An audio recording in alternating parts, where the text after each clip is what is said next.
여러분 현대 사회과학 오늘 그러니까 앞으로 할 주제가 뭐냐면요. 오늘은 실증주의하고 해석학을 할 거고요. 네, 그리고 실증주의와 해석학이라는 것은 실제로 현대 우리 오늘 편이 사회과학 편이잖아요. 그죠? 그러니까 사회과학이라는 거는 실제로 연구 방법은 크게 두 가지가 있는 겁니다. 하나는 실증주의와 해석학이 있는 거고요. 그래서 실증주의와 해석학이라는 탄생과 그것이 어떤 역할을 했는지를 볼 거고요. 그 다음에 사회현상, 사회과학을 바라보기 위해서는 우리가 알다시피 뭐 거시, 미시 이런 얘기를 합니다. 근데 진짜 거시, 미시가 뭔지 그리고 그 거시의 기능 갈등론이 뭔지 되게 쉬운 것 같지만 사실 그런 게 아니거든요. 그걸 한번 쫓아가 보기로 하고요. 그럼 여기까지 하면은 우리가 사회과학의 기본 방법론들이 나올 겁니다. 그럼 이제 그걸 바탕으로 해서 다음 시간, 오늘 거기까지 만약에 나간다면 다음 시간은 뭘 하려고 그러냐면 우리 20세기, 그러니까 20세기, 지금 몇 세기죠? 우리가 지금? 21세기 들었으면서 나왔던 포스트 모더니즘에 대한 논쟁을 얘기하지 않을 수가 없습니다. 그래서 우리가 포스트 모더니즘이 도대체 지금도 큰 영향을 끼치고 있는데 한참 막 유행했었잖아요. 그러다 지금은 쏙 들어가 있는 것 같지만 사실은 어떻게 보면 21세기 문화와 모든 거의 기초는 포스트 모더니즘이 되어 있습니다. 근데 도대체 우리가 포스트 모더니즘 하면 일단 이렇게 하지 더 이상 거기서 한 걸음도 못 나가죠. 그죠? 네, 뭔가 좀 다른 건데 도대체 포스트 모더니즘을 대표하는 보들리아르라든가 그 다음에 보들리아르가 제일 중요합니다. 포스트 모더니즘에서. 네, 푸코라든가 뭐 나머지 사람들 한번 보고 거기에 맞섰던 여전히 합리성을 강조했었던 독일 중심의 철학자들을 갖다 한번 살펴보도록 하겠습니다. 그러면 이제 거기에 저희 거의 마무리가 될 것 같고요. 마지막으로는 우리가 이제 환경 문제라든가 윤리 대상의 고려의 범위까지 바라보는 마지막을 정리하면서 가도록 하겠습니다. 자, 먼저 이제 맨 처음에는 우리가 이제 실증주의 해석학부터 가보도록 하겠습니다. 실증주의가 포지티비즘입니다. 영어로. 어떻게 보면 긍정주의죠. 그죠? 반대는 패시미스트가 돼야 될 것 같지 않습니까? 그러면 패배주의가 뭐 반대가 아니라 이제 포지티비즘이라는 건 오늘은 되게 학구적인 시간이니까 더 지구상에 더 편한 자세로 들으시면 됩니다. 그럼 어쨌든 이 실증주의가 등장하면서 현대 사회과학이 등장한다고 보시면 됩니다. 자, 제가 대학교 때 전공했던 과목이 사회학이라고 그랬거든요. 근데 제가 사회학도 얘기 말씀드린 적 있나요? 이게 얼마나 웃긴 거냐면 다 번역이거든요.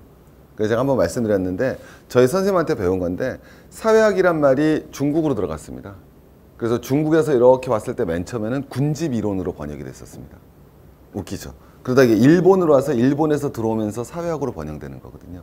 우리 최초의 우리 한글 소설 누굴 뽑죠?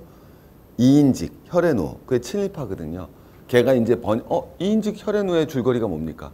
그 평양성 전투에서 우리가 이제 쉽게 얘기하면 청일 전투에서 청일 전쟁인가 했던 거기 과정에서 이제 그 여자가 이제 막 일본하고 협조하면서 사랑하게 되고 이렇게 성공하는 스토리가 이인직의 혈앤우로 알고 있는데 어쨌든 이제 친일파적 스토리죠. 그래서 일본 애들이 번역해 오면서 이제 사회학이 된 건데 사회학의 아버지를 바로 저 꽁트라는 사람이라고 다 꼽습니다.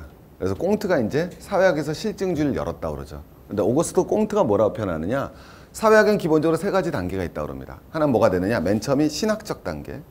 그 다음에 두 번째는 형이상학적 단계, 그리고 지금이야말로 궁극적인 단계인 실증적 단계에 이르렀다. 이렇게 표현을 합니다. 자, 이제 한번 실증주의가 뭔지 우리 한번 가보도록 하겠습니다. 지구상에 제일 편한 자세로 들으시면 돼요. 자, 우리 옛날에는 무슨 시대다? 중세시대입니다. 그죠? 자, 중세시대로 돌아가셨습니다. 자, 중세시대로 돌아갔는데 사과가 땅에로 떨어집니다. 자, 그러면 사과가 땅에 딱 떨어지는 걸 보고 중세시대 사람들은 저게 왜 떨어진다고 생각했겠습니까? 그렇죠. 당연히 뭐라고 생각하죠? 신의 섭리라고 생각하죠. 자, 사람이 자살을 했습니다. 이건 왜 자살했다고 생각할까요? 저것도 마찬가지로 신의 섭리라고 생각할 겁니다. 그죠? 중세시대 때는 모든 것을 설명하는 키워드는 당연히 뭐가 돼야 되겠습니까? 신의 섭리가 되는 거죠. 위태 사과가 땅에 떨어지는 건 자연현상이라면 사람이 목을 매는 거는 사회현상이라고 볼 수 있겠죠. 그러니까 예전에는 전부 다 자연현상이나 사회현상이나 전부 다 뭐로 설명하고 있다? 신의 섭리로 설명하고 있다는 걸 우리는 미루어 짐작할 수 있을 겁니다. 그죠? 정말 제가 미쳤는데요. 이제 한번 가볼게요. 뉴턴이 있습니다, 여러분. 자, 뉴턴 시대가 됐어요. 자, 뉴턴 시대가 됐습니다. 자, 이제 사과가 땅에 떨어지는 건 뭐죠? 이제 더 이상 뭐라고 설명하지 않습니까? 신의 섭리라고 안 하죠. 뭐라고 설명하죠? 만유인력의 법칙 때문이라고 그러죠. 자, 끝났습니다, 여러분. 그게 실증주의입니다.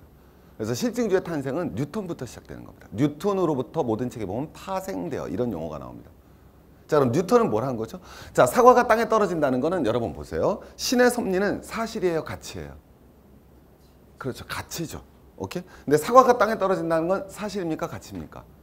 그렇죠, 사실의 문제입니다. 오케이. 자, 그래서 이게 뉴턴이 한 거는 여러분 이제 당연히 뭐가 돼야 되겠습니까?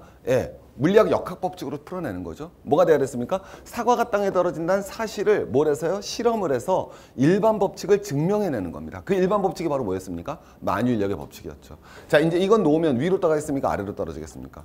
아래로 떨어지죠. 그죠? 왜 아래로 떨어지는 거죠? 신의 섭리가 아니라 뭐가 돼요? 일반 법칙이 있기 때문이죠. 자, 저는 이제는 땅으로 떨어지는 걸 일반 법칙으로 뭘 할 수 있습니까? 설명할 수 있죠. 자, 그럼 이제 이건 놓으면 어디로 떨어질까요? 이것도 땅으로 떨어질 거라고 제가 뭐 할 수 있겠습니까? 예, 이게 여러분 실증주의입니다. 근데 여러분 이게 아무것도 아닌 것 같잖아요. 역사는 정말 재밌는 겁니다. 여러분. 저 실증주의의 뿌리가 뒤로 가면 실용주의가 되는 거고요. 자, 저 실증주의가 동양으로 들어옵니다. 그죠? 동양으로 돌아서 실증주의는 그럼 거꾸로 아까 제가 꽁트가 무슨 단계라고 그랬죠? 세 가지 단계를? 신학적 단계, 그 다음 무슨 적 단계라고 그랬습니까? 형이상학적 단계, 그 다음에 무슨 적 단계? 실증적 단계. 그럼 실증주의자가 봤을 때는 신학이나 형이상학은 뭐가 될 수가 없는 거죠?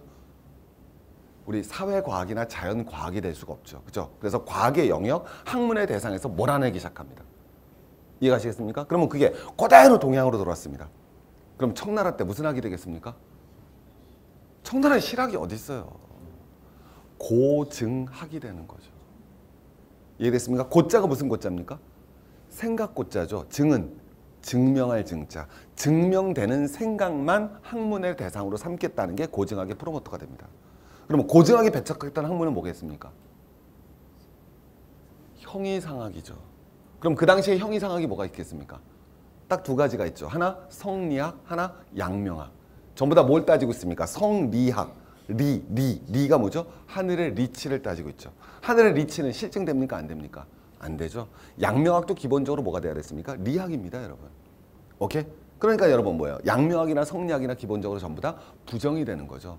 언제? 고증학 때 부정이 되는 겁니다. 정리되시겠습니까? 그럼 그 고증학이 우리나라 그대로 들어왔습니다. 아까 그렇게 얘기하고 싶었던 뭐가 되는 거죠? 네, 실학이 되죠. 그럼 실학자들이 가장 먼저 비판하는 애들이 바로 누가 되겠습니까? 바로 성리학자들이 되는 거죠. 전선이 딱 써지는 거죠. 같은 유교지만. 오케이? 그 정신들이 그대로 들어오는 겁니다. 실증되지 않는 것은 연구하지 않겠다. 이렇게 딱 나오는 거죠. 그러면 실증되는 것만 연구하겠다고 합니다. 그럼 여러분 가장 먼저 나오는 책이 어떤 책이겠습니까? 실제로 증명한 거 책. 모든 일에 있어서 다 실제로 증명한 책. 정답? 백과사전이 등장하기 시작합니다. 그래서 우리 프랑스에서 여러분 백과사전파 들어보셨죠? 네, 그런 게 바로 여기가 되는 겁니다. 그럼 우리 실학자들도 다 무슨 파가 되겠습니까?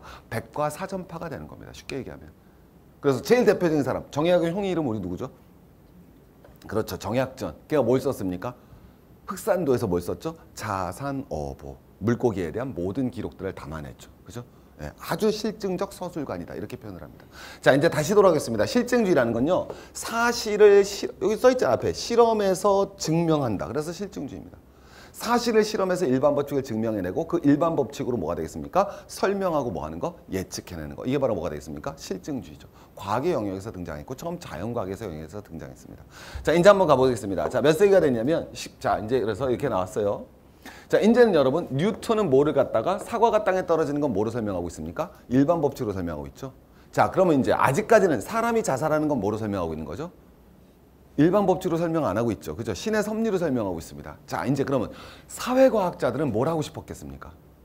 간단하죠. 야, 뉴턴 너가 뭐가 되겠습니까? 사과가 땅에 떨어지는 자연현상을 무엇으로 설명했듯이 일반 법칙으로 설명했듯이 뭐 하고 싶어? 사회현상을 우리는 뭐로 설명하겠다? 일반 법칙으로 설명하겠다. 이렇게 딱 나옵니다. 사회현상도 뭐로 설명하고 싶다? 일반 법칙으로 설명하겠다는 거죠. 자, 그러면 사람이 자살한 것도 뭐로 설명하고 싶다? 일반 법칙으로 설명하겠다는 겁니다. 자, 그래서 여러분 우리 사회학의 대명저가 나옵니다. 바로 에밀 뒤르깽이라는 사람인데요. 뒤르캠이 아니라 뒤르깽, 불란서식 발음으로. 에밀 뒤르깽의 그 유명한 무슨 론? 자살론이라는 책이 등장하죠. 자, 그럼 이제 인젠 자살도 뭐로 설명하겠다?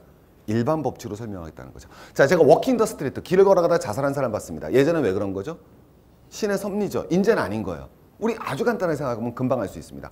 부잣집 애들이 부자가 자살 많이 합니까? 가난한 사람이 자살 많이 합니까? 그렇죠. 그죠. 금방 이해되시죠? 오케이.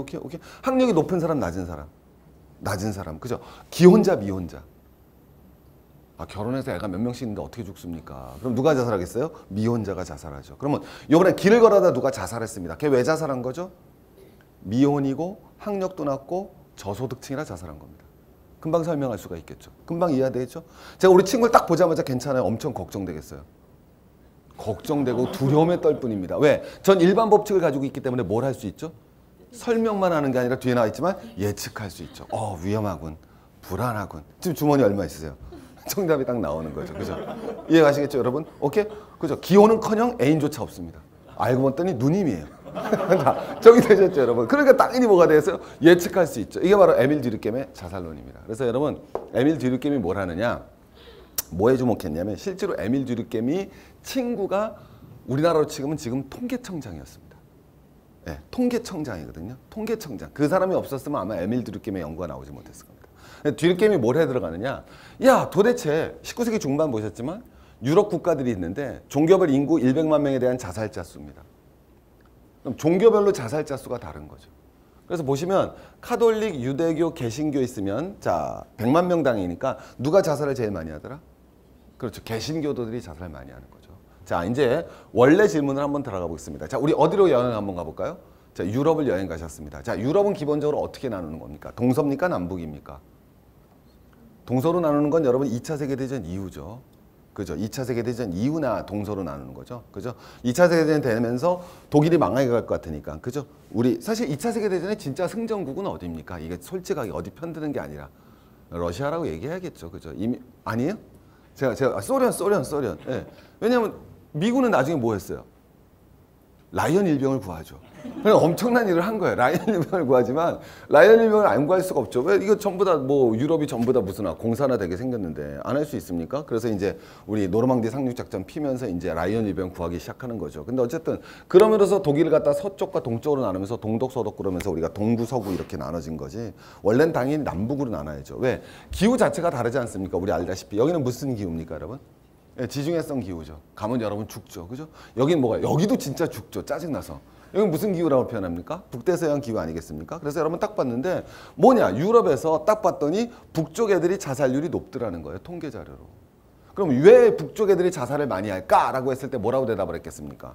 방금 전처럼 설명하는 거죠. 신이 남쪽은 따뜻하고 온화한 기후를 만들었고 북쪽은 뭐가 돼야 되겠습니까? 음습하고 춥고 더러운 기후를 많이 만들었기 때문에 당연히 북쪽의 자살률이 높지라고 설명을 하는 것이 바로 신의 섭리로 설명하는 겁니다. 그러니까 신의 섭리로 설명한다는 게 다 얼토당토하는 얘기가 아니에요. 나름의 논리적 기반을 가지고 전부 다 설명을 하는 겁니다. 왜 자살을 해? 당연히 남쪽은 따뜻하고 온화한 기후니까 사람들 살기 좋으니까 자살할 일이 뭐가 있겠어. 마음도 여유롭고 그리스 사람들 봐봐. 얼마나 풍요롭게 살아가니. 반면에 북구 스페인, 스웨덴 거기 한번 살아봐. 얼마나 춥고 갑갑해. 겨울이 얼마나 길 텐데 그 긴 겨울을 지나다 보면은 자살의 동기가 충분해질 거야 라고 생각을 했던 겁니다. 자, 근데 듀르켐은 달랐던 거죠. 자, 아까 보셨지만 남과 북의 가장 큰 차이점이 뭡니까? 우리 다 아실 텐데 남쪽은 전부 다 여기 보시면 알겠지만 무슨 국가다? 네, 남쪽은 아까 보셨지만 카톨릭 국가잖아요.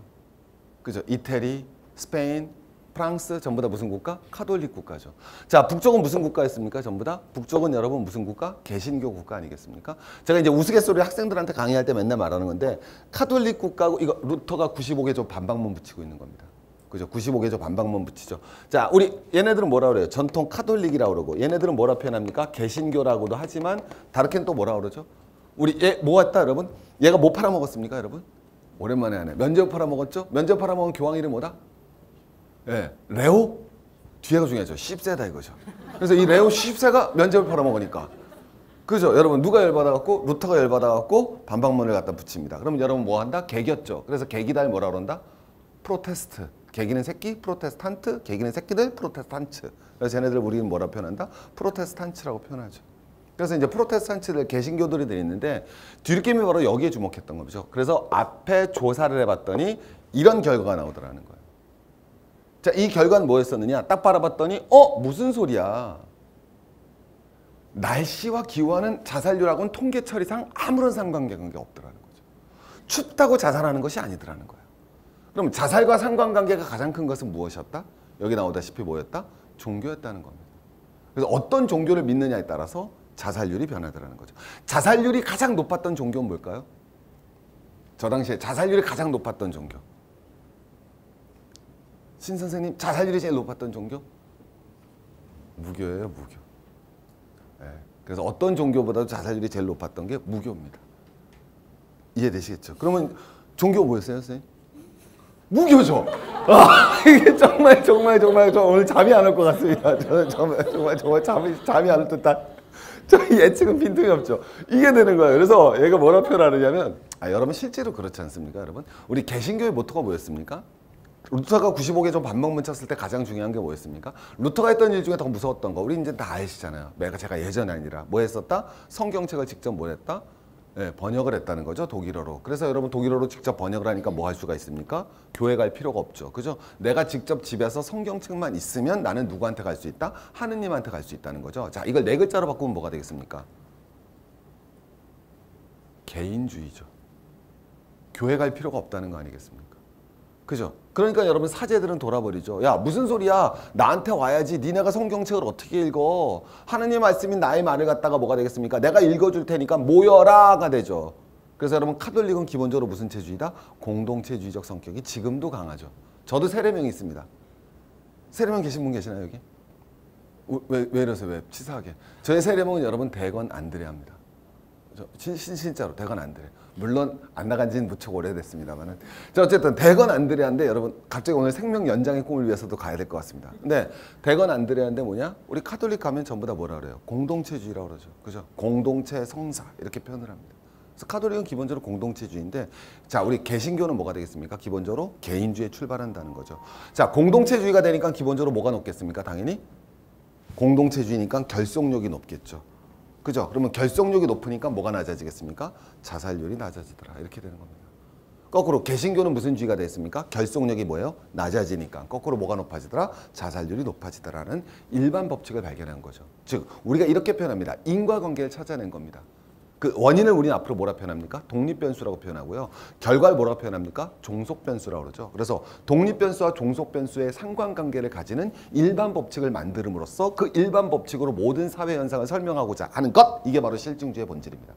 그리고 이것들은 우리나라에서나 전 세계에서나 여전히 지금도 계속 이루어지고 있는 영역들이죠. 그죠? 계속 관찰과 실험을 통해서 일반 법칙을 찾아내고 우리 수도 없잖아요. 지금도 계속 논쟁 붙잖아요. 커피가 몸에 해로우냐 이로우냐. 그죠? 예, 전부 다 여러분 뭘 찾아냅니까? 결국은 일반 법칙을 찾아내고자 하는 거죠. 커피 계속 마시면 어떻게 될까? 예측하고 싶어 하는 것이고 전부 다 이게 바로 아주 간단하게 이게 가장 기본적인 겁니다. 우리 학문에 있어서 이게 바로 뭐가 돼야 되겠습니까? 실증주의 영역이구나. 이렇게 금방 나올 수 있죠. 자, 실증주의 영역 여러분 금방 정리되셨습니다. 자, 두 번째로 이제 한번 가볼까요? 그래서 얘네들은 여러분 이건 넘어가 보겠습니다. 자, 이건 넘어가시고요. 자 이제 여러분 뒤늦게임이 여기까지 얘기했죠. 근데 이제 뒤늦게임이 여러분 자살을 네 가지로 나눕니다. 여기서부터 이제 더 재밌습니다. 이제 우리 자살을 그럼 여러분 결속력이 뭐 하면 자살을 많이 하죠? 높아야 돼요, 낮아야 돼요? 낮아야 되죠. 그죠? 그러면 이기적이어야 될까요? 이타적이어야 될까요? 자살률이 낮아지려면 이타적이어야 되죠. 그죠? 네, 결속력은 뭐 해야 되겠습니까? 높아야겠죠. 근데 뒤늦게임이 여러분 빈틈이 없습니다. 왜? 여러분 어떤 데서는요. 결속력이 뒤늦게 뭘 얘기하고 싶으냐? 물론 결속력이 높고 제가 여기까지 가보겠습니다. 결속력이 높고 두 번째 뭐가 돼야 되겠습니까? 사회가 이기적이지 않고 무슨적인 이타적인 사회가 될 때 자살률이 낮겠죠. 근데 뒤늦게 빈틈이 없는 게 아니라 뭐냐? 결속력이 너무 높아도 자살할 수가 있겠죠. 어떤 거죠? 결속력이 너무 높아요. 예? 가미가제 특공대죠. 그죠? 예. 그래서 결속력이 너무 높아도 여러분 뭐 할 수 있다? 자살할 수 있다. 여기 딱 나오는 거죠. 이해가겠습니까? 오케이? 너무 이타적이어도 자살할 수 있습니다. 그럼 어떤 걸까요? 너무 이타적이어서 자살하는 거. 남을 위해 내가 막 죽는 거? 그런 거 말고요. 그건 자살이 아니라 희생이라고 그러죠. 착각하시면 안 됩니다. 그죠? 여러분 불 나갖고 막 사람 구하러 가다 죽은 거 보고 우린 자살했다고 그러지 않아요. 정신 똑바로 차리셔야 돼요. 우리 그분을 보고는 의사자라고 그러고 희생하셨다고 그럽니다. 착각하시면 안 됩니다. 오케이? 자, 뭐가 돼야 되겠습니까? 어떤 자살? 너무 이타적이어서. 그게 여러분 숙명론적 자살입니다. 어떤 숙명론적 자살이 있을까요? 자, 우리 집안이 대대로 의사 집안이에요. 정리되셨습니까? 그럼 난 무조건 내가 뭐가 돼야 되죠? 의사가 돼야 되죠. 근데 여러분 도저히 나는 의사 될 자질과 능력이 없어요. 그래서 집안에서 오는 압박감과 나의 능력의 부재간에서 여러분 하다가 정리되셨죠. 이게 바로 뭐가 되겠습니까? 지나치게 자기를 못 찾은 거죠. 그죠? 지나친 이타적. 그래서 그걸 숙명론적 자살이라고 표현합니다. 그럼 이제 나올 수 있겠네요. 여기는 이제 가미가제 특공대가 가서 자살하는 거. 정리되시겠죠? 그 다음에 이건 뭐가 돼야 되겠습니까? 의사의 집안의 아들로 태어나서 자살하는 거. 그 다음에 여러분 여기는 거꾸로, 이건 뒤에 배우겠지만 여기는 너무 규범이 강한 거고요. 여기는 규범이 없는 아노미적 자살이다. 이렇게 배워놓겠습니다. 오늘 다음 시간에 한번 가보도록 하겠습니다. 그 다음에 이거는 여러분 우리가 제일 많이 생각하는 자살의 원인 이기적 자살이다. 이렇게 볼 수 있죠. 지만 생각해서 볼 수 있는 자살. 자, 그러면 여러분 뒤늦게미 저걸 저렇게 나눠놨거든요. 그러면 우리 사회과학이라는 건 뭘 하는 거냐면 그냥 죽은 게 아니라 여전히 여러분 저걸로 시대를 조망하는 겁니다. 여러분 우리 수능만 끝나면 괜찮아요? 자살합니까? 자살하죠. 그렇죠? 수능만 보면 한두 명씩 자살을 합니다. 참 안타까운 현실이죠. 자, 그럼 수능 봤을 때 자살을 갖다 극복할 때는 어떤 방법을 써야겠습니까? 여러분 자식을 키우실 때. 그죠? 저거잖아요. 저건 우리 뒤늦게미 분류에 따르면 무슨 논적 자살의 확률이 높습니까? 그렇죠. 그래서 여러분 보면 저렇게 나오죠. 건강증진재단. 뭔지 모르겠지만 정확한 얘기를 하죠. 성인 자살과는 다른 대책 강구가 필요하다. 저 말하는 것이 바로 저 얘기가 되는 겁니다. 이제 저런 얘기가 나오면은 아, 저 말하는 게 저런 얘기구나. 왜? 수능 끝난 애들이 자살하는 건 기본적으로 숙명론적 자살 확률이 높거든요. 맞지 않습니까? 오로지 자기의 삶을 갖다 뭐로만 생각하는 거예요. 그죠? 집안의 기대에 부응하여. 이게 가장 큰 거죠. 숙명론적 자살하는 애들이. 수능 성적 개판 받아보셨잖아요. 그죠? 그날 괜찮았어요? 뭐 죽어버리고 싶었어요? 죽어버리고 싶었죠. 왜 죽어버리고 싶은 거예요? 정의됐죠? 자기 자신의 정체성을 자기로부터 찾는 게 아니라 집단으로부터 찾는 거죠. 자기는 희생돼야 될 존재, 집안을 위해서 살아야 될 존재가 되는 거예요. 내가 의사가 되는 이유는 내가 좋아서가 아니라 내가 의사가 돼야지만 집안에 무엇을 할 수 있기 때문이죠. 얼마나 재밌습니까? 그죠? 그러니까 한국에서 자살률, 아 저런 자살은 저렇게 받아들여야겠죠. 그럼 이제 거꾸로 이제 한번 가보도록 하겠습니다. 자, 이번에는 우리 그 자살만 높은 게 아니라 야, 이 노인 자살률, 여러분 노인 자살률이 71이라 이거부터 한번 가볼까요? 우리가 자살률이 33점 나오거든요. 지금 이거 2013년 거고. 그러면 30이 넘는다는 얘기는 무엇이냐 했습니까? 10만 명당 1년에 몇 명이 자살하냐예요. 저 자살이 10만 명당 1년에 30명 자살하는 거거든요. 많습니까, 선생님? 뭐가 많아요? 10만 명당 1년에 30명밖에 안 되는데. 라고 생각하시면 안 되는 게 왜? 그게 어떻게 계산이 나오냐면요. 여러분 100년 산다고 생각해 봅시다. 선생님 한 100년 사시겠죠. 여자분이니까. 그죠? 오케이, 가볍게 100년 사실 거예요. 어떻게 해요? 자살할 텐데. 저는 그건 중요하잖아요. 자, 여러분 자, 농담이고요. 자, 100년 사신다고 가져오라면 이게 왜 재밌는 거냐? 100년 살잖아요. 그럼 아까 10만 명당 매년 30명이 죽는다고 그랬죠. 그럼 100년 사시면 30명이 몇 번 죽죠? 100번 죽죠. 그래서 3,000명이 죽는 거예요. 그러면 30명 중 1명이 자살로 죽는 겁니다. 그럼 저 통계 자료에 따르면 여기서 1명 또는 2명은 자살로 생을 마감할 겁니다. 통계는 거짓말. 왜 주변을 왜 보세요? 자기부터 보세요. 자아 성찰에 자살하는 걸 뭐 배우십니까? 그러니까 제가 아까 빈말로 말씀드린 게 아니라 아까 지금 나오셨잖아요, 여러분. 30명 중에 여기 우리 지금 30명이 넘지 않습니까? 그러니까 제가 봤을 때 한 2분 여기서 자살로 생을 마감할 분이 한 2분쯤 나올 겁니다. 그러니까 이렇게 얘기하면 확 무서운 거죠. 야, 이게 정말 끔찍한 거구나. 그럼 노인 자살률이 71이라는 건 이건 얼마나 무서운 건지 아세요? 제가 지금 처음 계산해 보는 거예요. 65세부터 노인이라고 쳐갖고 75, 85, 95까지 산다고 생각해 봅시다. 30년이죠. 30년에 7 곱해야 되죠. 이해가시겠습니까? 그럼 몇 프로가 나오겠습니까? 30명에 7 곱하니까 2,000명쯤 나오네요. 그럼 여러분 뭐가 되겠습니까? 노인 50명 중 1명은 자살한다는 얘기죠. 그 해. 그 해는 아니구나. 그러니까 노인이 50명 중 1명은 자살한다. 이렇게 되죠. 그러니까 우리가 노인이 됐어요. 그중에 50명 중 1명은 자살로 생을 마감한다. 이 수치들이 엄청 무서운 거죠. 근데 어쨌든 저 노인 자살은 뭐로 거꾸로 뭐 숙명론적 자살 일은 없죠. 이제 노인분들이. 그죠? 오케이? 내가 할아버지로서 오케이. 할아버지로서 내가 우리 손주들의 내가 사교육비를 마련을 못하다니 나 같은 할아버지는 죽어버려야겠어. 그럴 일 없다는 거죠. 그죠? 그럼 저기는 이기화되고 파편화된 시대의 자살이다. 이렇게 읽어나갈 수가 있는 거죠. 어쨌든 여기까지가 바로 뭐가 돼야 됐습니까? 우리가 말하는 실증주의다. 그래서 여러분 포지티비즘이라는 것이 모든 현대 사회과학의 가장 기본 틀입니다. 정리되시겠죠? 우리 뒤에서 포스트 모더니즘이 딱 나왔어요. 포스트 모더니즘이 여러분 딱 보시면 이미 끝났는데 뭐 다 비판하겠습니까? 포스트 모더니즘. 네, 실증주의 안 하는 거예요. 어떤 사회학자도 그런 실증주의 안 하는 거예요. 금방 답이 뒤에 나오겠지만 그거 안 하는 거예요. 무슨 실증이야? 이렇게 딱 나오죠. 여러분이 뒤에 나오겠지만 포스트 모더니즘, 요새 포스트 모더니즘 미술 같은 거 나오잖아요. 그 실증 뭐 하나요? 그런 거 아니죠. 현대 미술의 특징이 뭡니까? 그죠? 실제 가치가 있어요, 그 작품이? 잭슨 폴락이 뭐 했습니까? 어느 날 캠퍼스를 딱 세워놨다가, 그죠? 에이씨, 피곤해. 눕히죠. 그죠? 실제로 했잖아요. 걔가 폴락이 됐다가 딱 눕히잖아요. 거기다 이제 물감 훅 뿌렸잖아요. 오케이? 뭐 지금 그거 뭐예요, 그게? 그 포스트 하다 보면 얘기하는 거죠. 그죠? 실제로 증명될 수 있는 것은 존재하지 않는다. 뒤로부터 한번 가보도록 하겠습니다.